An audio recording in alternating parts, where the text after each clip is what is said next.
Hello everyone, good evening.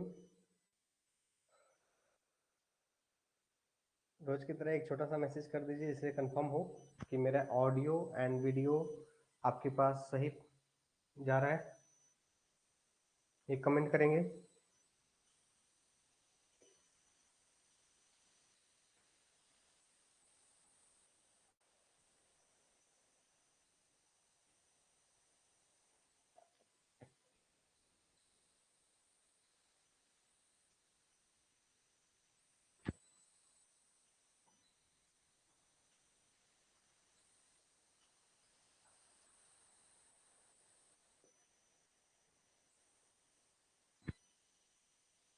चलिए, सारा चीज़ clear है। तो लास्ट क्लास में हम लोग जनरली कुछ questions organic synthesis by unit का कर चुके थे। आज कुछ क्वेश्चंस करेंगे और आज का क्वेश्चंस और लास्ट क्लास का जो क्वेश्चंस अगर पूरा कर लेंगे तो इससे ज़्यादा आप लोगों को पढ़ने की कोई ज़रूरत नहीं है। ठीक है, आपको हर एक कंसेप्ट को टच करते हुए क्वेश्चन आपको मिल जाएगा जिससे कि सारा चीज क्लियर हो जाएगा। ठीक है, चलिए।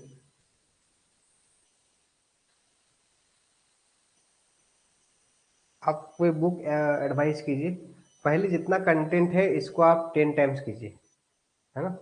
आपका सारा कंटेंट आपका सिलेबस के अकॉर्डिंग सब कुछ है, तो आप क्यों परेशान हैं बुक खोजने को। अगर आपको बुक खोजना है तो हाँ, आप सिलेबस लीजिए और अलग अलग बुक में जिस तरह सिलेबस मिलता है उससे आप पढ़िए, है ना। और मेरा मानना हमेशा से रहता है कि एग्जाम के समय नियर बाय में आपको इकट्ठा अगर एक जगह मिले उस पर ज्यादा ट्रस्ट करना चाहिए। आप 10 टाइम्स पढ़िए ना, 20 टाइम्स पढ़िए, है ना। चलिए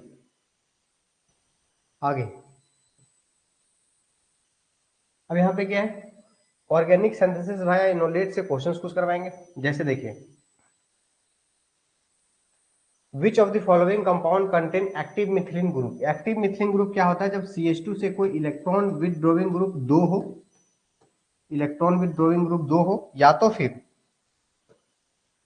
इलेक्ट्रॉन विथड्रॉइंग एक स्ट्रॉन्ग इलेक्ट्रॉन विथड्रॉइंग ग्रुप हो, स्ट्रॉन्ग, ऐसा केस में ये कहलाता है एक्टिव मिथिलीन कंपाउंड। जनरली ये ज्यादा फेवरेबल होता है। तो देखो, ये CH2 से दो इलेक्ट्रॉन विथड्रॉइंग ग्रुप जुड़ा हुआ है, कीटोन और कीटोन। स्पेस से ही H2 से भी दो जुड़ा हुआ है, कीटोन और साइनाइड।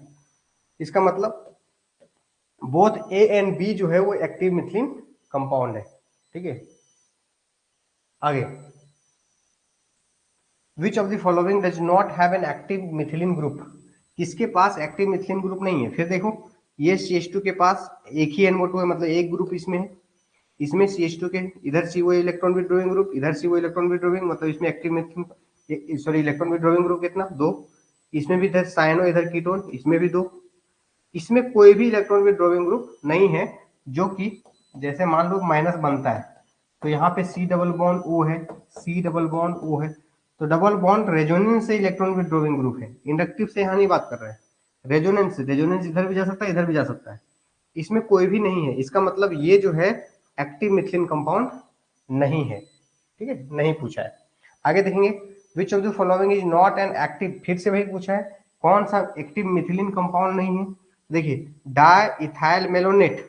डाइथाइल मेलोनेट का स्ट्रक्चर क्या है, डाइथाइल मेलोनेट का स्ट्रक्चर CH2 COOET, COOET, मतलब ये एक्टिव मिथिलीन कंपाउंड है। ठीक है, एसिटो एसिटिक एस्टर ये भी है। एसिटो एसिटिक एस्टर का फॉर्मूला क्या है, CH3 3 double bond O, CH2 C double bond O, O C2H5, है ना। तो ये हो गया एसिटो एसिटिक एस्टर, ये भी एक्टिव मिथिलीन कंपाउंड है। क्यों, ये CH2 से दो इलेक्ट्रॉन विथड्रॉइंग ग्रुप लगा हुआ है। Cyano acetic ester, cyano CH2 Cn और C double bond O, O C2H5। देखो ये भी आपका है। Pentanoic acid CH3 CH2 CH2 CH2। अगर ये चारों ऑप्शन में देखेंगे तो सबसे कम इलेक्ट्रॉन विथड्रॉइंग ग्रुप वाला ग्रुप कौन है, ये है। इसका मतलब क्या है, ये जो है एक्टिव मिथिलीन कंपाउंड नहीं है। बाकी बोलते तीनों है। सबसे कम जिसमें इलेक्ट्रॉन विथड्रॉइंग ग्रुप रहेगा वो एक्टिव मिथिलीन कंपाउंड नहीं होगा, और वो भी CH2 के साथ लगा हुआ। ठीक है, चलिए आगे। अब ये पूछता है कि इसका नेम ऑफ इस रिएक्शन का नेम क्या है, जो दिख नहीं रहा होगा यहाँ पे थोड़ा सा, तो इसका हम स्ट्रक्चर बना देते हैं, ऐसा है।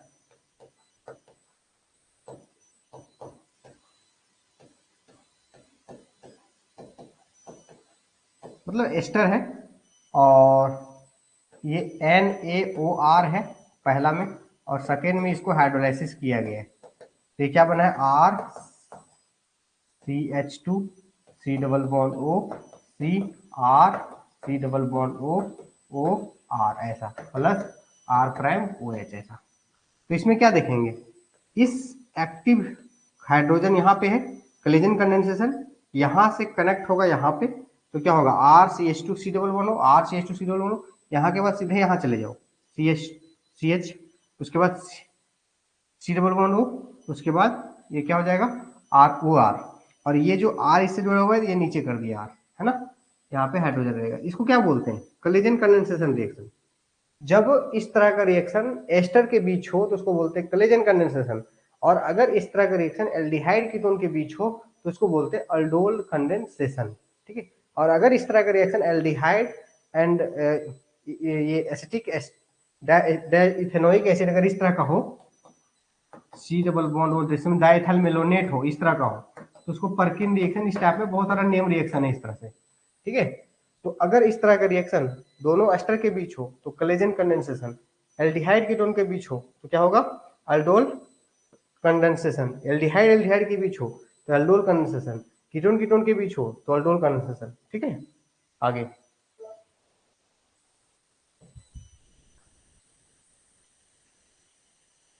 क्या बोल रहा है, विच of the following is the most acidic compound. Most acidic यहाँ पे क्या है, ये CH3 है, CF3 है, C डबल बॉन्ड O है ना, CH3 है, C डबल बॉन्ड O है, CH3 है, यहाँ पे CH3 है, यहाँ पे OR है, CH3 है, यहाँ पे NH2 है।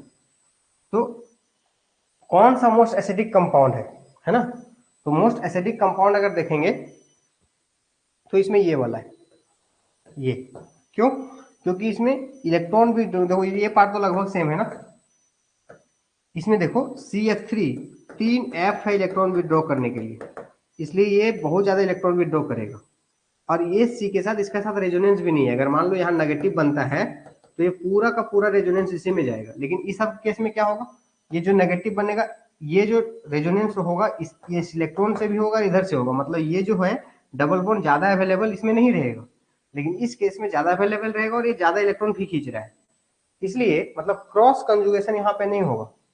हाइड्रोजन निकलने के बाद यहाँ क्रॉस कंजुगेशन नहीं होगा, यहाँ क्रॉस कंजुगेशन होगा, जिसके कारण से इसमें इलेक्ट्रॉन विड्रॉइंग ग्रुप ज्यादा है, जिसके कारण से ज्यादा एसिडिक होगा, ठीक है। आगे यहाँ पे पूछा जाता है which are the most acidic alpha hydrogen in the following compound, ठीक है। आपको ब्लर इसलिए दिख रहा है क्योंकि ये फोटो स्कैन करके यहाँ चिपकाया गया, ठीक है, इसलिए आपको ब्लर दिख रहा है। कौन सा alpha hydrogen in the following compound more acidic होगा, देखिए इसका आंसर जो है आप लोगों को जो नोट्स असाइनमेंट दिया गया है उसमें आंसर इसका गलत दिया गया है, क्योंकि देखिए ये CH3 है, CH2 है, C डबल बॉन्ड O है, यहाँ पे CH2 है, यहाँ पे एक चीज क्लियर है, हमें भी नहीं दिख रहा है पूरा, लेकिन आप इस असाइनमेंट में देखेंगे तो जो ये वाला इसमें जो है सेकेंड वाला CH2 C double bond O, CH2 C double bond O, CH2 CH3 ऐसा है, ठीक है। और थर्ड वाला जो है CH3 CH2 C double bond O, CH2 C double bond O O CH2 CH3 ऐसा है, ठीक है। और आगे देखेंगे तो क्या है, CH3 CH2 C double bond O O CH2 CH3 ऐसा है। तो इसमें तो दो इलेक्ट्रॉन विड्रॉइंग ग्रुप है ही नहीं, खत्म हो गया। ये दोनों में देखेंगे सेकेंड एंड थर्ड में, तो इसमें दो कीटोन है, इसमें एक कीटोन एक एस्टर है, तो दो कीटोन वाला क्या होता है, ज्यादा एसिडिक होता है। और ये क्लियर दिख नहीं रहा है, जिसमें दो कीटोन हो एक्टिव मिथिलीन से, जो CH2 से डायरेक्ट दो कीटोन लगा हुआ वो ज्यादा एसिडिक, मतलब ये वाला ज्यादा एसिडिक होगा, ठीक है। फर्स्ट वाला कंपाउंड क्लियर दिख नहीं रहा है क्या है। आगे ये क्वेश्चन है, विच of the following alpha hydrogen shows more acidity, तो वही फिर देखेंगे जितना इलेक्ट्रॉन विड्रॉइंग ग्रुप लगा रहेगा। देखिए CH3 है, CH3 है, यहाँ पे CH2 है, CH2 है, CH2 है, CH2 है, सब में CH2 है। अब इधर कीटोन कीटोन हुआ, इधर कीटोन एस्टर हुआ, कीटोन एमाइड हुआ, एस्टर एस्टर हुआ, तो कीटोन कीटोन वाला ज्यादा एसिडिक होगा। ए कल बताए थे कीटोन कीटोन वाला जो होगा वो ज्यादा एसिडिक होगा। चलिए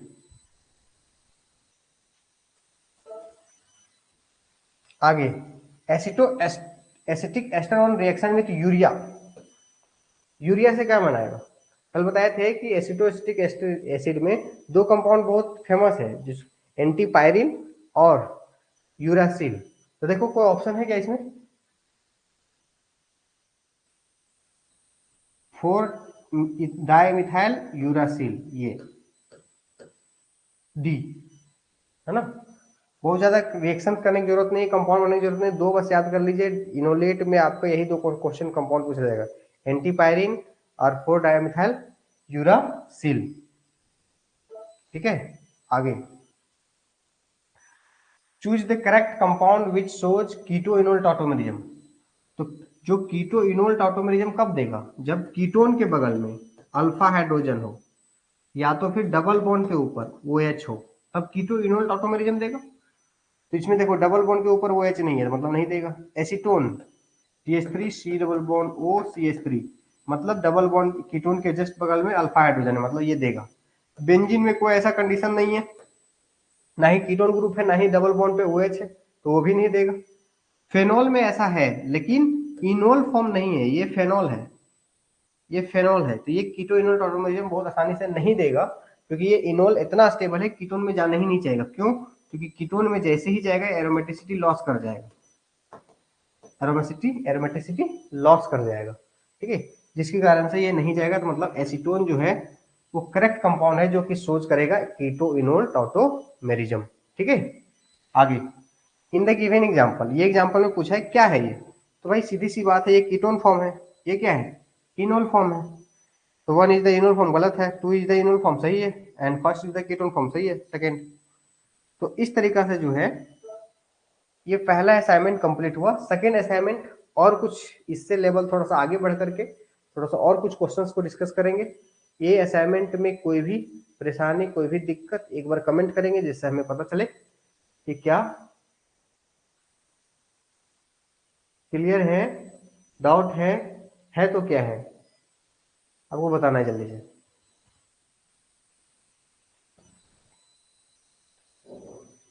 वन में ट्रैफिक में असाइनमेंट इसलिए बना डिस्कस करना पड़ता है क्योंकि बहुत आप में से बना चुके हैं, है ना, और बहुत नहीं बनाए हैं, तो बीच बीच में रखते हैं, बहुत ज़्यादा डिस्कस थ्योरी में करेंगे। जल्दी से मैसेज करेंगे।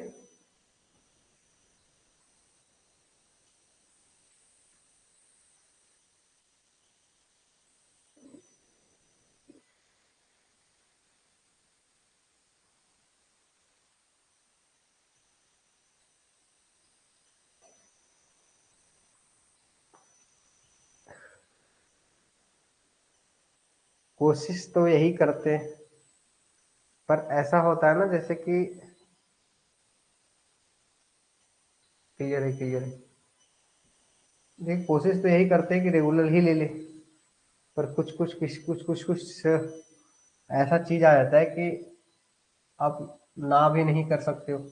जैसे ऑफिस में किसी का पार्टी हो गया तो उसमें तो रहना ही पड़ता है, और सेम इसी टाइम में जनरली होता है कोई भी चीज़, जिसके कारण से थोड़ा सा एडजस्ट करना पड़ता है। कोशिश तो वही कर रहे हैं जो आप बोल रहे हैं, रेगुलर लें क्लास हम।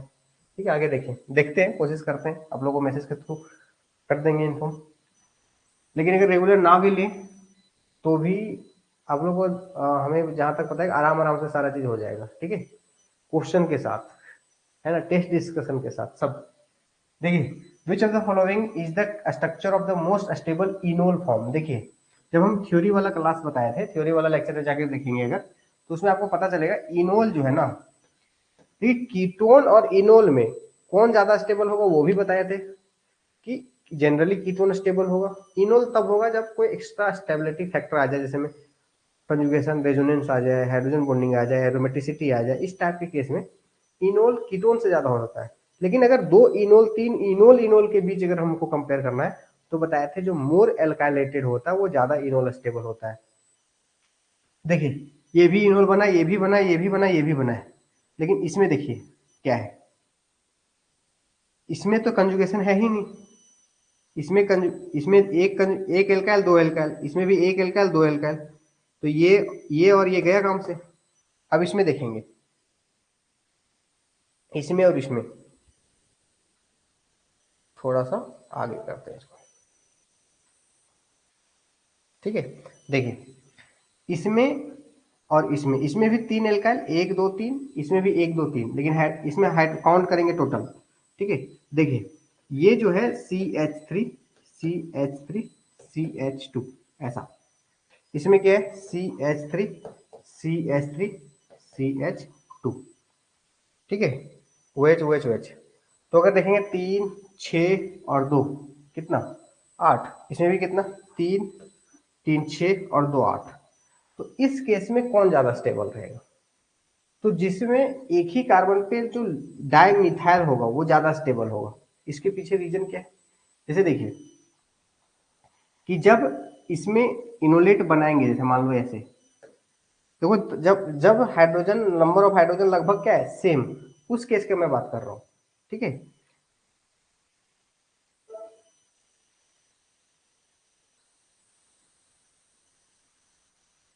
देखिए अब क्या है कि ऐसा है, ऐसा है और ऐसा है, यहाँ पे O है, और अगर मान लो कि हाइड्रोजन उठ करके यहाँ आया तो नेगेटिव यहाँ आएगा, और C डबल बॉन्ड हो अगर यहाँ पे आएगा ऐसा, अगर इथाइल यहाँ पे रहेगा। अब बताओ उस केस में देखो, दोनों केस में नंबर ऑफ क्या था, hydrogen sorry hyper conjugation same था। तो उस केस में देखो ये जो नेगेटिव अगर कुछ टाइम के लिए बनेगा तो जो जितना यहाँ पे लेस एल्काइल रहे, मतलब लेस हिंडर्ड रहेगा, मतलब लेस हिंडर्ड नहीं बोल सकते, less sorry small size of alkyl रहेगा, तो वो नेगेटिव को कम डिस्टेबलाइज करेगा। लेकिन अगर ज्यादा रहेगा तो इलेक्ट्रॉन ज्यादा देगा तो ज्यादा डिस्टेबलाइज करेगा। तो उस केस में ध्यान देना है, क्योंकि ये इस असाइनमेंट में जो भी क्वेश्चन है बहुत कंसेप्ट वाले हैं, ठीक है। इसलिए बहुत आसानी से, मतलब बहुत आराम आराम से समझना है कंसेप्ट क्लियर करने के लिए। तो इसलिए इसमें जो मोस्ट स्टेबल होगा वो कौन होगा, ये वाला होगा। देखिए सबसे पहले देखना है मोर एल्काइलेटेड, तो इसमें एक दो एल्काइलेटेड दो एल्काइलेटेड तो कैंसिल हो गया, ये दोनों कैंसिल। अब इसमें एक दो तीन एल्काइलेटेड एक दो तीन एल्काइलेटेड, अब इसमें और इसमें कौन होगा, तो जिसका अल्फा पोजीशन पे एल्काइल का साइज जो छोटा छोटा होगा वो ज्यादा आपका स्टेबल रहेगा, ठीक है। चलिए आगे, which of the following is the least abundant aldol, कौन सा लिस्ट अबंडेंट एल्डोल होगा product form an equimolar mixture of ethanol and propanol. देखिए क्या है, इथेनॉल इथेनॉल एंड प्रोपेनॉल। तो आप लोग याद कीजिए कुछ थोड़ा सा, जब अगर नहीं याद है रिएक्शन मैकेनिज्म में बताए थे एडिशन रिएक्शन में, कि देखिए इसमें रिएक्शन होगा इस प्लस के चलते, तो जितना ज्यादा प्लस रहेगा उतना ज्यादा रिएक्टिव होगा। तो इसको प्लस को कम करने के लिए एक एल्काइल, इसमें प्लस को कम करने के लिए दो एल्काइल, मतलब ज्यादा प्लस यहाँ बचेगा, तो ये मोर रिएक्टिव होगा, मोर रिएक्टिव होगा, लेस रिएक्टिव होगा। Aldehyde is more reactive than ketone, इसका मतलब, और ये दोनों के बीच अल्डोल क्या होगा, अल्फा हाइड्रोजन रहेगा तो अल्डोल देगा, अल्फा हाइड्रोजन रहेगा तो अल्डोल देगा। मतलब एल्डिहाइड एल्डिहाइड के बीच एक अल्डोल, एल्डिहाइड कीटोन के बीच, एल्डिहाइड एल्डिहाइड के बीच एक अल्डोल प्रोडक्ट, एल्डिहाइड कीटोन के बीच, कीटोन कीटोन के बीच, और कीटोन एल्डिहाइड के बीच, ऐसा। तो इसमें से पूछा है कि लिस्ट अबंडेंट, तो सबसे कम जो रिएक्टिव होगा, जो सबसे कम कम रिएक्टिव होगा वो सबसे कम बनेगा। तो कीटोन कीटोन वाला जो होगा वो सबसे कम बनेगा, और एल्डिहाइड एल्डिहाइड वाला जो रहेगा वो सबसे ज्यादा बनेगा। देखिए क्रॉस अल्डोल प्रोडक्ट आप लोग बताते होंगे 11th-12th में, लेकिन यहाँ पे थोड़ा सा और क्लियर करके पूछ चुका है, ठीक है, कि आखिर आखिर चार पॉसिबिलिटी, चारों में से ज्यादा कौन है और कम कौन है। तो ज्यादा जो मोर मोर रिएक्टिव के बीच बना है, और कम मतलब जो लेस लेस रिएक्टिव के बीच बना है। तो कैसे पता चलेगा, मोर काउंटिंग करो ना, केवल कार्बन काउंट करो, दो कार्बन है ना, तो चार कार्बन वाला, दो और दो चार वाला सबसे ज्यादा, और तीन कार्बन है छह कार्बन वाला सबसे कम। तो देखिए अगर उतना प्रोडक्ट भी याद नहीं आ रहा है तो ऐसे बनाइए 1 2 3 4, मतलब ये सबसे ज्यादा 1 2 3 4 5, मतलब 3 और 2 5, मतलब एल्डिहाइड कीटोन के बीच है। 1 2 3 4 5 एल्डिहाइड कीटोन के बीच है। 1 2 3 4 5 6, मतलब ये कीटोन कीटोन के बीच है, मतलब ये सबसे कम बनेगा। कीटोन कीटोन के बीच वाला क्या बनेगा? सबसे कम बनेगा। ठीक है, आगे and acetoacetic ester synthesis of a ketone, ये पूरा लैंग्वेज लिख दिया गया है रिएक्शन वाला जो हम थ्योरी में डिस्कस किए थे। ठीक है, an acetoacetic ester synthesis of a ketone proceeds by alkylation of the enolate of the acetoacetic ester followed by ester hydrolysis and देखिए ओवरऑल इसमें बोलना क्या चाह रहा है, decarboxylation of beta ketone which of the following methyl ketone is difficult to prepare by the, देखिए इसमें क्या लॉजिक है, लॉजिक समझिए, बहुत इंपॉर्टेंट क्वेश्चन है ये, मतलब कंसेप्ट के व्यू से इंपॉर्टेंट है, एग्जाम में आया नहीं है लेकिन कंसेप्ट बहुत इंपॉर्टेंट है। देखिए इथाइल एसिटोएसिटेट क्या है? C double bond O CH2 C double bond O C2H5 ऐसा। अब ध्यान से समझिए इसका रिएक्शन क्या था, यहाँ नेगेटिव बनता था, हाइड्रोजन निकालते थे, बेस लेते थे, तो बेस लेते थे तो यहाँ क्या बनता था? नेगेटिव बनता था। अब यहीं से रोल नहीं होता है स्टार्ट, यही कंसेप्ट इसका छुपा हुआ है।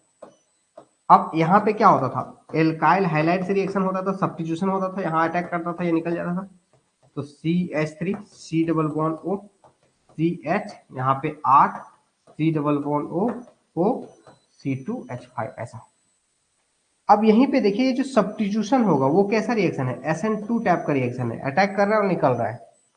अब SN2 रिएक्शन है, इसका मतलब क्या है कि डबल बॉन्ड पे जब हाइड्रोजन होता है वहां SN2 नहीं होता है।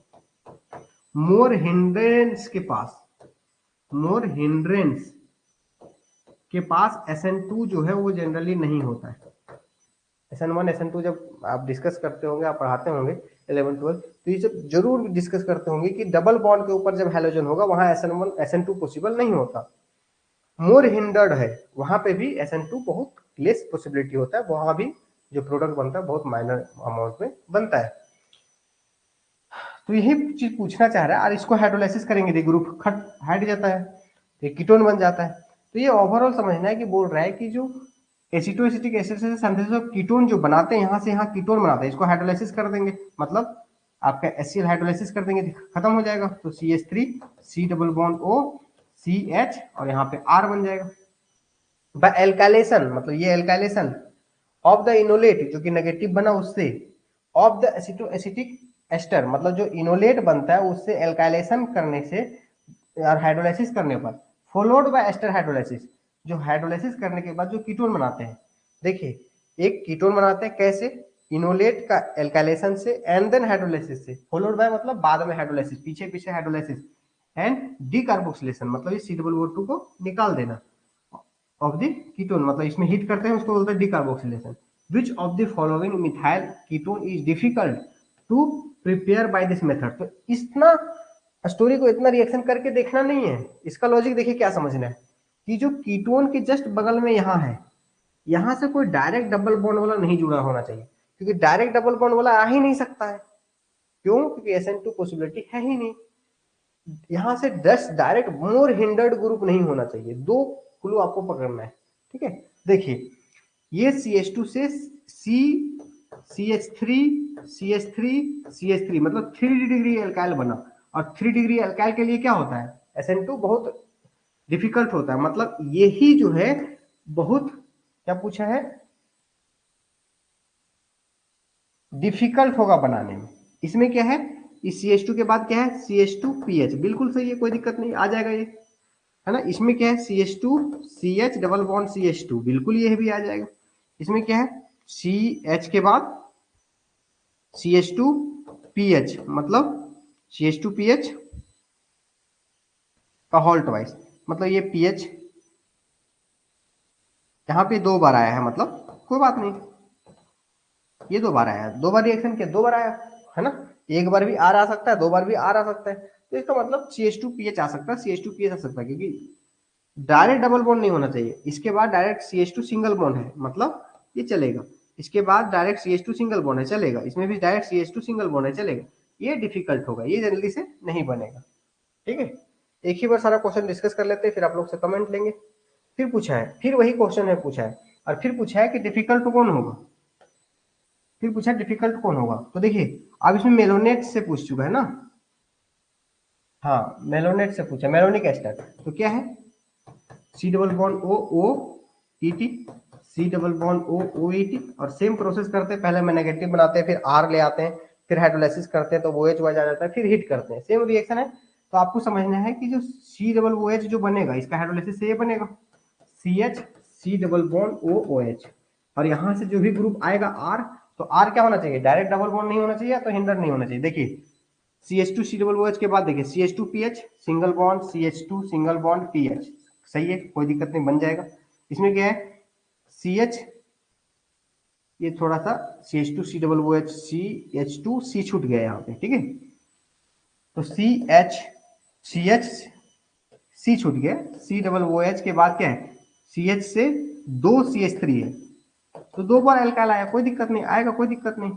यहाँ पे देखिए इससे डायरेक्ट बेंजीन आया है, मतलब C H two C double O H, तीसरा ऑप्शन को देखिए डायरेक्ट बेंजीन आया हुआ है, कहने का मतलब है डायरेक्ट बेंजीन नहीं आ सकता है, सिंगल के बॉन्ड के बाद डायरेक्ट डबल बॉन्ड नहीं आ सकता। और में देखिए सी एच टू के बाद single bond, C H two single bond, दो सिंगल बॉन्ड, लेकिन इसमें क्या है सी एच टू के बाद सिंगल बॉन्ड फिर डबल बॉन्ड, नहीं हो सकता ऐसा, ये SN2 नहीं देता, मतलब ये बन ही नहीं सकता इस मेथड से, तो ये हो जाएगा गलत, ये डिफिकल्ट होगा बनाना, इतना आसान इस मेथड से नहीं होगा बनाना, ठीक है। आगे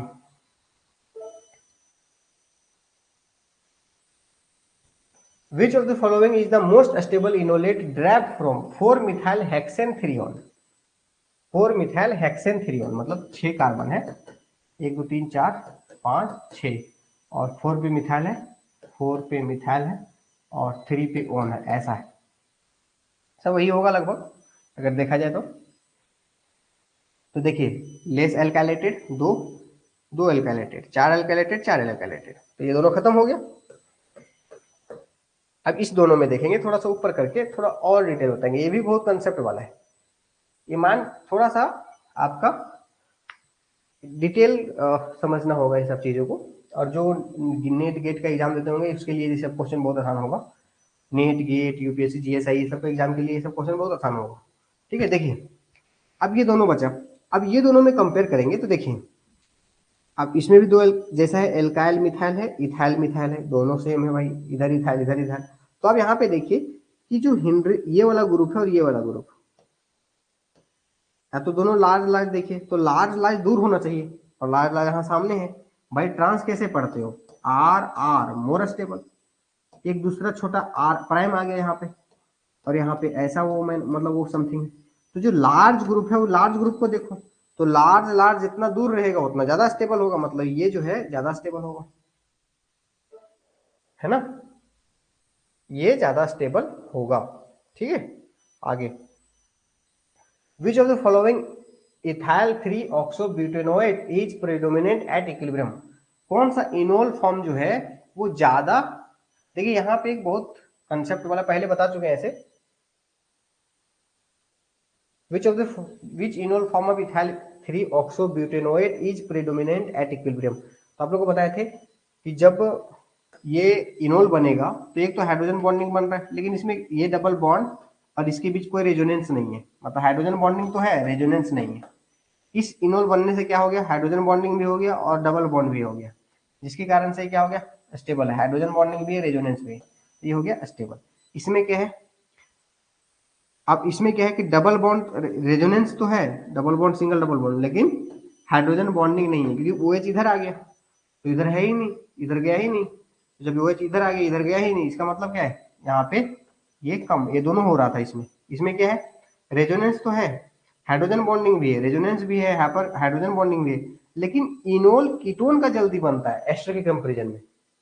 क्यों ऐसा क्यों हो जाता है, क्योंकि यहाँ पे जो रेजोनेंस है वो क्रॉस कंजुगेशन कर रहा है, जैसे में ये जो लॉन पेयर है, अब जैसे में ये लॉन पेयर होने, एक लाइन याद रखिए, कीटोन का जो इनोल बनने का कंटेंट होता है वो ज्यादा होता है कीटोन का, क्योंकि जो माइनस है केवल इसी के लिए कीटोन है, लेकिन एस्टर में क्या होता है, ये जो लॉन पेयर है, ये जो डबल बॉन्ड है, ये जो डबल बॉन्ड है वो दोनों के लिए, इसके कारण से क्या होता है कि इधर इसके साथ कॉम्बिनेशन कम होता है। जैसे मान लो कि एक इंसान है, ठीक है, और वो कंप्लीट इसके लिए है, तो ये हमेशा मौज में रहेगा, है ना। लेकिन एक है वो 3-4 जगह पे बिजी है, तो इसके पास कम टाइम दे पाएगा। इसका मतलब इसका जो आगे कुछ भी बनने वाला होगा, बिजनेस चाहे जो भी चीज होने वाला होगा, वो कम होगा।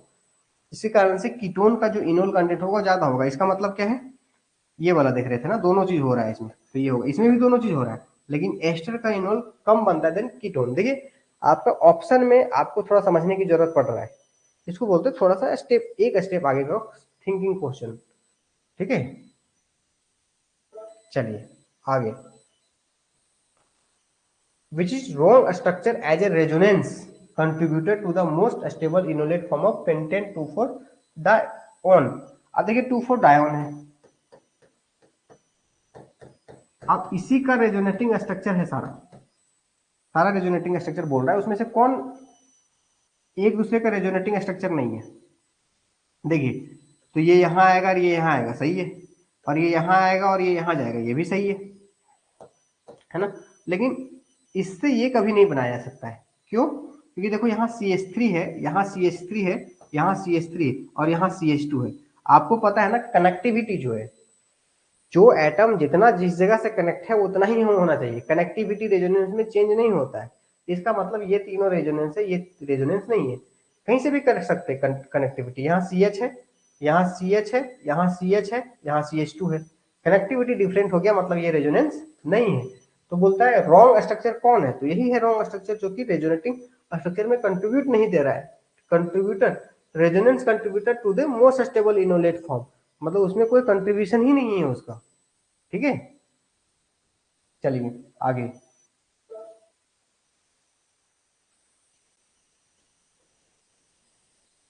अच्छा ये है स्पेशल एक्सेप्शन कंपाउंड, ठीक है। Be careful, which enol form of the following dicarbonyl compound is predominant eight equilibrium, कौन सा इनोल जो है वो ज्यादा प्रीडोमिनेंट होगा। तो अभी तक हम लोग क्या पढ़े, जैसे देखो ये कीटोन है, इसी का इनोल फॉर्म है, तो इसमें हाइड्रोजन बॉन्डिंग तो है लेकिन रेजोनेंस नहीं है। इसमें क्या है, हाइड्रोजन बॉन्डिंग तो है और रेजोनेंस भी है। इसमें क्या है, रेजोनेंस तो है लेकिन हाइड्रोजन बॉन्डिंग नहीं है।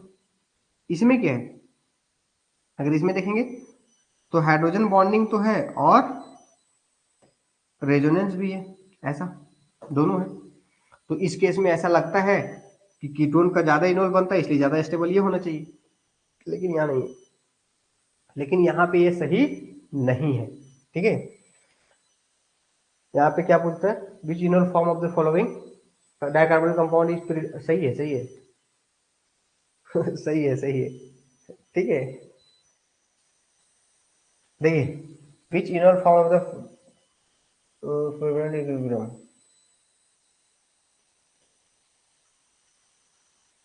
सही है, ठीक है,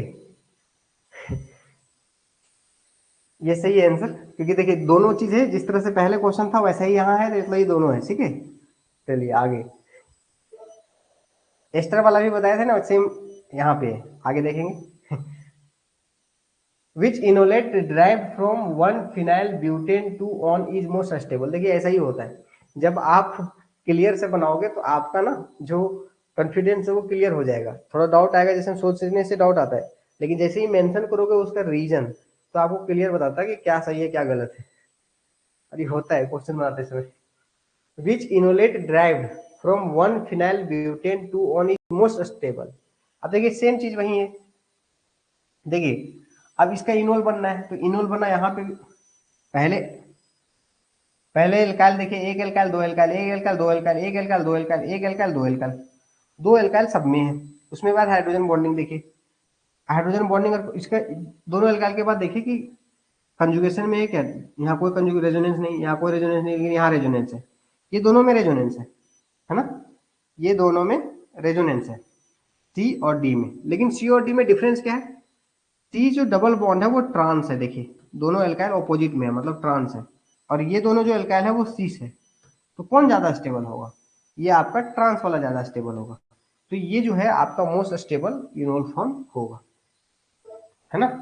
चलिए विच of the following statement is wrong, कौन सा स्टेटमेंट रॉन्ग है? तो बोलता है the base catalysed alpha hydrogenation of propanone is first order in the concentration of the base. ठीक है, बेस कैटेलाइज जो alpha hydrogenation of propanone CH3 C double bond O CH3 is first order in the concentration of the base। ठीक है, सबसे पहले क्या है, hydro यहाँ पे बेस से रिएक्शन करके नेगेटिव बनेगा और हाइड्रोजन से Cl2 से ये रिएक्शन करेगा तो ये Cl आएगा यहाँ पे। दूसरा केस में the rate constant for the base catalysed alpha hydrogenation of propanone decreases in the order. Cl2 सबसे ज्यादा रिएक्टिव होगा नहीं, Cl2 Br2 I2। देखिए ध्यान से, यहाँ से Cl तभी आएगा जब Cl प्लस बनेगा, Cl2 से Cl प्लस बनना, Br2 से Br प्लस बनना और I2 से I प्लस बनना।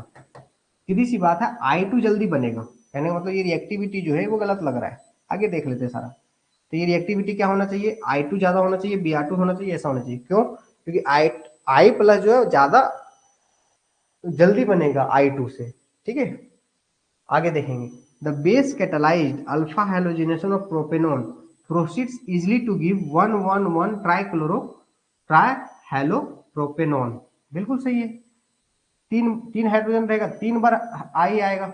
आप लोग पढ़े होंगे ऐसा reaction, CH3 C double bond O plus NaOH plus Br2 या तो I2 पढ़े ना, क्लोरोफॉर्म बनता है, ब्रोमोफॉर्म बनता है, आइडोफॉर्म बनता है जिसमें CH3CO ग्रुप रहता है। सेम वैसा ही रिएक्शन है। ठीक है, तो ये सही है कि इजिली आपका 111 बनेगा क्योंकि 3 हाइड्रोजन रहेगा, 3 बार बनेगा। Polyhydrogenation of propanone is difficult under acid condition, लेकिन एसिड कंडीशन में डिफिकल्ट होगा। क्यों डिफिकल्ट होगा, देखिए इसके बारे में समझिए थोड़ा सा।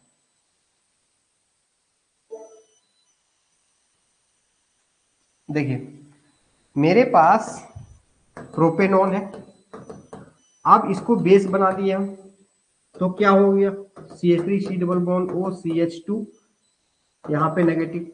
और अगर इसमें हम एसिड डाल दिए,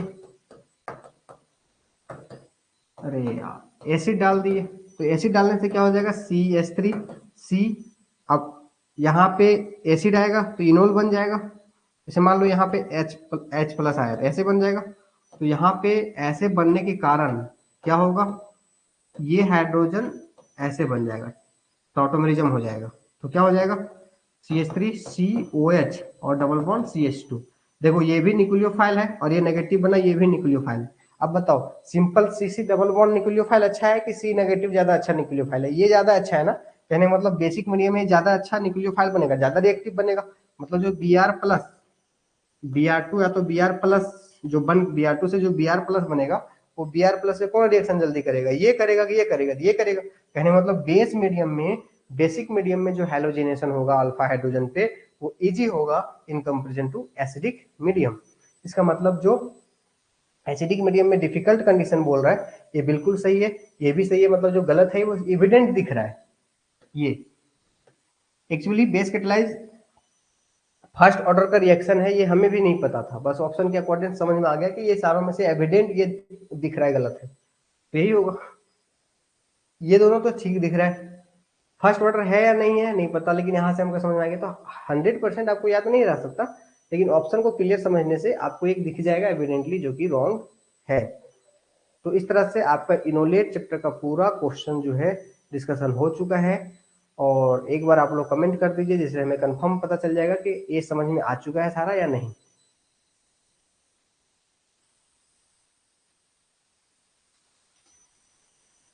एस या नो लिखना है, एस मतलब समझ में आ गया और नो मतलब नहीं समझ में आया।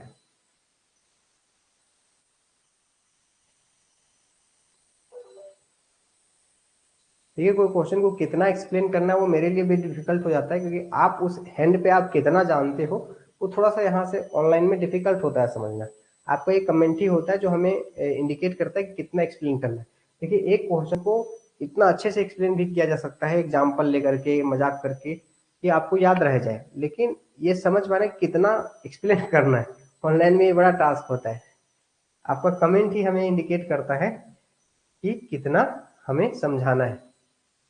ठीक है, तो मैक्सिमम लोग रिप्लाई किए हैं, मैक्सिमम क्या सभी रिप्लाई किए, जितना रिप्लाई किए हैं कि समझ में आ गया है। तो ये जो समझ में आ गया, जो एस रिप्लाई करते हैं यहाँ बहुत खुशी मिलता है। ठीक है, तो इस तरह से इनोलेट खत्म हो गया। कल नहीं परसों फिर से आप लोग को लाइव में आएंगे और आप लोगों को कार्बोहाइड्रेट पढ़ाएंगे, है ना। ऑर्गेनोमेटालिक हो गया है, इनोलेट हो गया है, कार्बो एक लेक्चर, फिर उसके बाद पॉलीमर आराम आराम से करेंगे। ठीक है, अगर मन से अगर देखा जाए तो एक दो लेक्चर से कुछ ज़्यादा है ही नहीं आपका चैप्टर, मतलब जो पहले हो चुका उसको छोड़ करके जो अभी बचा हुआ है। ठीक है, तो बहुत ज़्यादा पैनिक नहीं होना है। आप आराम आराम से क्वेश्चन बनाइए, डिस्कशन कीजिए, क्यूज खेलिए, मतलब आप इतना अच्छा से प्रैक्टिस कीजिए, 10 बार कीजिए, 20 बार कीजिए। फिर से मैं बता रहा हूँ, बुक पढ़ने की अच्छी बात होती है, बुक अच्छा चीज़ है, हमेशा अच्छा चीज़ है, लेकिन एग्जाम से बहुत पहले अच्छा चीज़ है।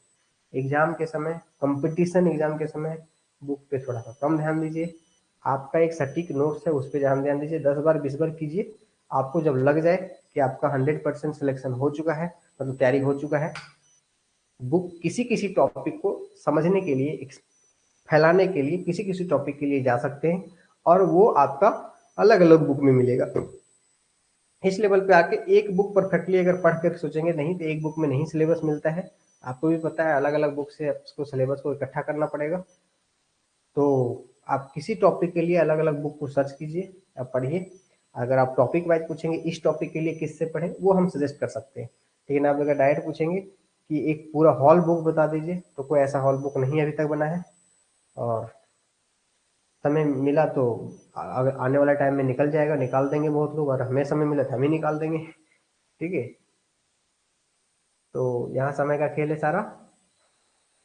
तो मेरा सजेशन यही रहेगा, बाकी बात आपका लाइफ है, आपका फ्रीडम है, आपके पास सोचने का राइट है, आपका समय कैसे यूज करना वो आपका राइट है। लेकिन मेरा सजेशन यही है कि एग्जाम के 2-3 महीने पहले आप एक जगह फिक्स रहिए और फिक्स काम कीजिए। अगर कोई आपके लिए पहले मेहनत करके एक जगह सारा चीज किया गया है, उसको यूज कीजिए। एक दिन में सारा एक जगह पे कहाँ को देखिए, आपका नोट्स के अकॉर्डिंग क्या सही है और क्या गलत है, इसको चीज को जज करके इम्प्लीमेंट करने में आपको समय लगता है ना, उस चीज को समय अगर कोई यूज कीजिए। आपका सिलेबस में आपका क्वेश्चन के अकॉर्डिंग आपके एग्जाम के लिए कौन क्वेश्चन इंपॉर्टेंट है, क्या है सही और नहीं है, ये चीज डिसाइड करने में टाइम लगता है। आप जब किसी बच्चा को मन से या किसी को भी आप पढ़ाते हो मन से, तो ये जरूर आपके माइंड में आता है कि क्या मैं सही दे रहा हूँ या नहीं दे रहा हूँ। आप अगर पॉजिटिव जाते हो, पॉजिटिव देते हो, तो उसके पहले आप बहुत अच्छा खासा एनालिसिस सारा चीज करते हो। और अगर आप करते हो तो उस बच्चा का टाइम बच जाता है। तो आपके लिए कोई किया है तो उसको आप यूज कीजिए, 10 बार 15 बार आप कीजिए और लुत्फ उठाइए। ठीक है, तो आज का क्लास इतना ही, और मिलते हैं आप लोगों को कल के बाद परसों इसी टाइम में 9:10 9:20 के आसपास ही रहता है।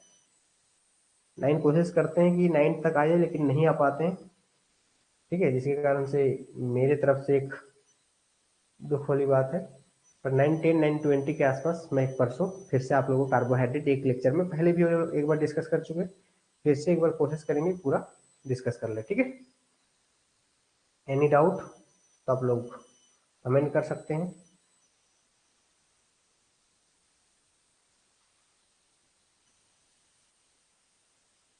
Next topic carbohydrate. कार्बोहाइड्रेट जो आपका सिलेबस का सीक्वेंस है ना, उसी सीक्वेंस में चल रहे हैं हम, इधर उधर कुछ नहीं जा रहे हैं, है ना। आपका ऑर्गेनोमेटालिक था, फिर इनोलेट था, फिर कार्बोहाइड्रेट है शायद। कार्बोहाइड्रेट के बाद पॉलीमर है, पॉलीमर के बाद study of the following compound है, जिसमें मैक्सिमम टॉपिक आपको खत्म हो चुका है। Study of the following compound sir नहीं होगा, बिल्कुल नहीं होगा। आप इतना एक जगह कीजिए पूरा, जितना कंसेप्ट हम दिए।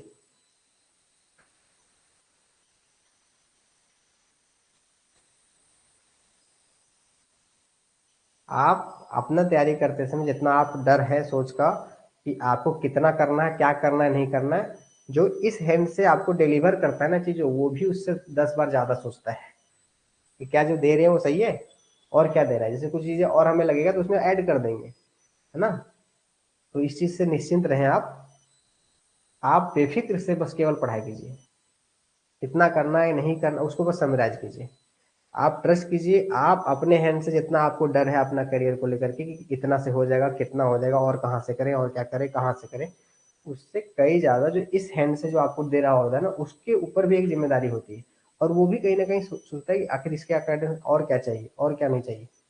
ठीक है, आप एक चैप्टर का पढ़िए, सिलेबस पढ़िए, आपको जो लेक्चर हो रहा है उसके बाद जो क्वेश्चन डिस्कशन हो रहा है, क्या आपको कंसेप्ट जो थ्योरी में था वैसे ही है, जो सिलेबस में था वो थ्योरी में मिला, और जो थ्योरी में मिला उसी कंसेप्ट से रिलेटेड क्वेश्चन है, और कहाँ से आएगा, है ना? ऐसा थोड़ी कि जो जो बुक से हम नोट्स उठाए उसी बुक से क्वेश्चन थोड़ी ना उठाए, क्वेश्चन कहीं और जगह से उठाए, है ना, दूसरा असाइनमेंट और जगह से उठाए, तो ढूंढ ढूंढ के निकाल के आपको रख दे रहे ना। ऐसा तो नहीं हम बना रहे हैं, कहीं कहीं से तो ले ही रहे हैं, इधर से उधर से इधर से, तो आपको वो मेहनत आपका बच रहा है, उसी मेहनत पे आपको तरक्की करना है, मतलब आगे बढ़ना है।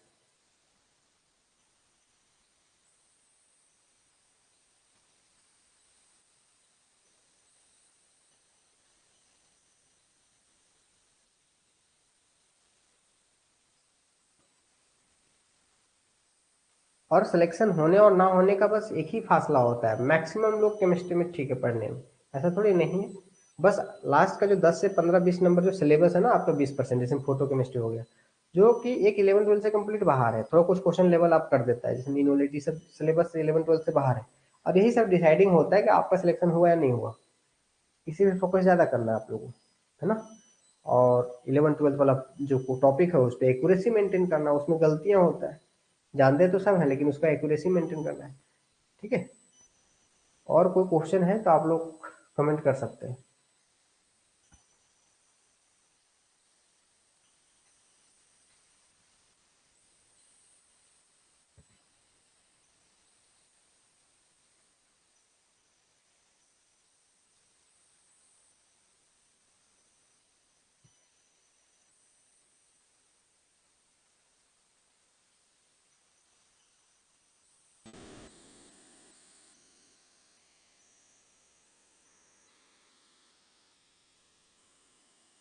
तो अब गुड नाइट।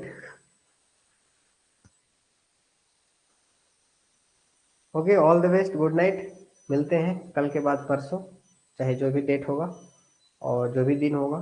ठीक है, और सेम टाइम 9:10 या 9:20। Good night, good night.